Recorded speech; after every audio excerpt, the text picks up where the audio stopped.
നമസ്കാരം. Poetry is the spontaneous overflow of powerful feelings. It takes its origin from emotions recollected in tranquility.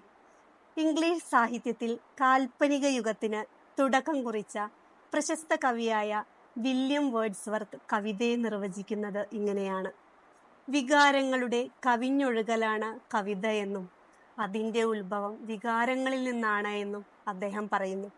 എന്താണ് നമ്മുടെ വികാരങ്ങൾ?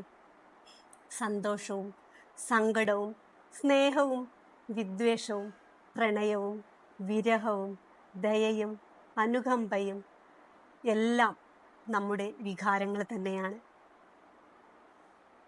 എഴുത്തുകാരുടെ സർഗാത്മക രചനയ്ക്ക് അല്ലെങ്കിൽ ക്രിയേറ്റിവിറ്റിക്ക് ആധാരമായിട്ടുള്ളത് എന്നും ഈ വിഭിന്നങ്ങളായ വികാരങ്ങൾ തന്നെയാണ്.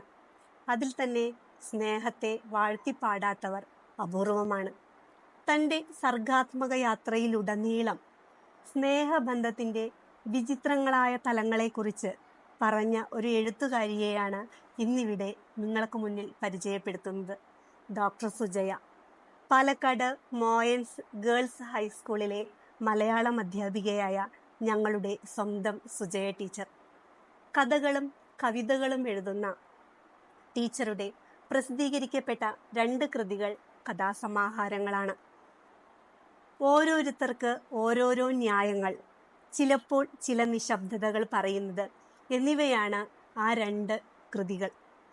കവിതയുടെ ലോലമായ ഹൃത്തന്ത്രികൾ നീട്ടിയാലെന്ന പോലെ മനോഹരമാണ് ടീച്ചറുടെ കഥാലോകം.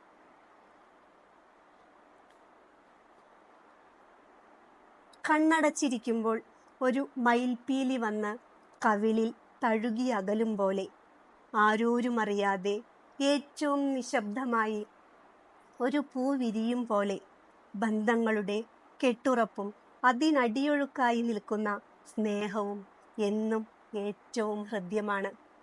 സ്നേഹത്തെക്കുറിച്ച് ടീച്ചറുടെ ഓരോരുത്തർക്ക് ഓരോരോ ന്യായങ്ങൾ എന്ന കൃതിയുടെ പുറംചട്ടയിൽ പറയുന്ന വാചകമാണിത്. സ്നേഹമാണ് അഖിലസാര മൊഴിയിലെന്ന ആശാൻ വരികളാണ് എനിക്ക് ഓർമ്മ വരുന്നത്. The whole universe is a പോയട്രിയിൽ ഇന്ന് കവിത അവതരിപ്പിക്കുന്നത് സുജയ ടീച്ചറാണ്. ടീച്ചറുടെ കവിത നമുക്കൊന്ന് കേൾക്കാം. സ്നേഹം. മഴ എനിക്കെന്നും ഒരൊബ്സഷനായിരുന്നു. ആകെ നനച്ചുകൊണ്ട് ഭൂമിയെ ഉർവരയാക്കിക്കൊണ്ട് ആഞ്ഞൊഴുകിപ്പോകുന്ന മഴയോട് എനിക്ക് പണ്ടേ ആരാധനയായിരുന്നു. മഴയിൽ കുതിർന്നു നിൽക്കുന്ന പ്രഭാതങ്ങളോട് വല്ലാത്തൊരിഷ്ടവും. പതിയെ വന്നൊന്ന് എത്തി നോക്കി എൻ്റെ മനസ്സിൻ്റെ ഭാവം എന്തെന്നറിഞ്ഞ് വേദനിച്ചു പിടഞ്ഞ് എന്തിനീ ജന്മം എന്നോർത്തു നിൽക്കുമ്പോൾ പതുക്കെ തഴുകി നൊന്തുപുളയുന്ന മനസ്സിനെ അടക്കിപ്പിടിച്ച് ഉലയാതെ ഇരിക്കാൻ ശ്രമിക്കുമ്പോൾ സാരമില്ലടോ, നമുക്കൊന്നിച്ചൊന്ന് കരയാം എന്ന് കൂടെ കൂടി. ചില നേരങ്ങളിൽ ഒറ്റപ്പെട്ടല്ലോ എന്നൊന്നു വിതുമ്പുമ്പോൾ ഞാനില്ലേ കൂടെ എന്ന് ചേർത്തു പിടിച്ച് അവൾ എൻ്റെ പ്രിയസഖിയാകാറുണ്ട്. അങ്ങനെ ഒരിക്കൽ ഞങ്ങൾ ഇരുവരും കൈകോർത്ത് പിടിച്ച് പരസ്പരം മനസ്സിലേക്ക് നോക്കിയിരുന്നപ്പോൾ അറിയാതെ വാർന്നു വീണ കുറച്ചു വരികൾ. എൻ്റെ മഴ. മഴ മഴ പെയ്യുന്നു. മഴ പെയ്യുന്നത് മണ്ണിലോ മനസ്സിലോ. ചിലപ്പോൾ വരണ്ട്, ചിലപ്പോൾ പച്ചച്ച്, ചിലപ്പോൾ പൂവണിഞ്ഞ്, പിന്നെ കല്ലും മുള്ളും പുതച്ച്. മഴ പെയ്യുന്നത് മനസ്സിൽ തന്നെ. മഴ പണ്ട് വിളിച്ചിരുന്നു പാദസരമണിഞ്ഞ കുഞ്ഞിക്കാലുകളെ വെള്ളത്തിൽ തുള്ളിക്കളിക്കാൻ. ആരോരുമറിയാതെ കണ്ണിറുക്കി വിളിച്ചിരുന്നു. പുതുമഴ പെയ്ത് പുതുമണ്ണിൻ്റെ ഗന്ധം നിറച്ചു തന്നു. നനഞ്ഞു നിൽക്കുന്ന പൂക്കളിറുത്തു തന്നു. പിന്നെ ഒരു വർഷർത്തുവിൻ്റെ മുഴുവൻ കുളിരേന്തി തനിച്ചു ചിരിച്ചു നടക്കാൻ പുലർമഴ നനച്ചീറനാക്കിയ പൂക്കളിൽ മാധവത്തിൻ്റെ മായക്കാഴ്ചകൾ നിരത്തി. മഴനൂലുകൾ സ്വപ്നങ്ങൾ നെയ്തൊരുക്കി നിറച്ചാർത്തണിയിച്ചു തന്നു. അന്ന് മഴയ്ക്ക് പൂക്കളുടെ ഗന്ധമായിരുന്നു.